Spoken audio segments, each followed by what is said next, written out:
আজকে আমি আপনাদের এই ভিডিওর মাধ্যমে বলবো যে কিভাবে আপনারা যে কোনো গান, ফটো, ভিডিও হোক সেগুলো যদি আপনারা কোনো টাইমে ডাউনলোড করেন তখন কিন্তু আপনাদের ডাইরেক্ট কিন্তু আপনাদের ওই মেমোরির মধ্যে যায় না। আপনাদের যখনই কোনো কিছু ডাউনলোড করেন তখন দেখবেন আপনাদের এই ফাইলটা ওপেন করলে পারেই কিন্তু আপনাদের ফাইলে কোথায় যায়, আপনাদের এই ইন্টারনাল স্টোরেজ বা আপনাদের এই মোবাইলের যে স্টোরেজ রয়েছে এটার মধ্যে যায়, কিন্তু আপনাদের এসডি কার্ডে আসে না। এবার কীভাবে আপনার ইন্টারনাল স্টোরেজ দিয়ে কীভাবে আপনার এসডি কার্ডে যে কোনো গান, ফটো, ভিডিও কীভাবে ডাউনলোড করবেন সেটাই আমি আপনাদের বলবো। একটি সেটিংস করলেই কিন্তু আপনাদের এটা কিন্তু হয়ে যাবে। যে কোনো ফটো, ভিডিও আপনারা যখনই ডাউনলোড দেবেন তখন কিন্তু আপনাদের এটা কিন্তু কাজ হবে।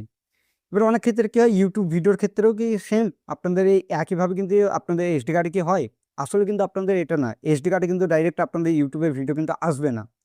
এবার বিষয় হচ্ছে কীভাবে আপনারা একটি সেটিংসে করবেন সেটাই দেখাবো। প্রথমত হচ্ছে আপনাদের দেখবেন এই ক্রোমের যে অপশন, এই ক্রোম ব্রাউজার এই অ্যাপটিকে ওপেন করতে হবে সবার প্রথমে।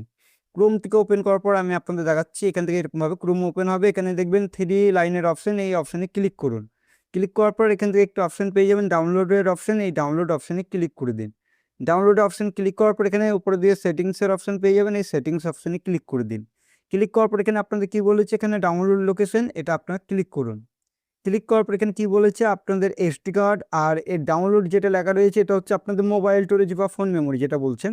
এবার যেহেতু আমি কী করবো, এসডি কার্ডে নেবো। এসডি কার্ডে করার পর ডান অপশনে ক্লিক করুন।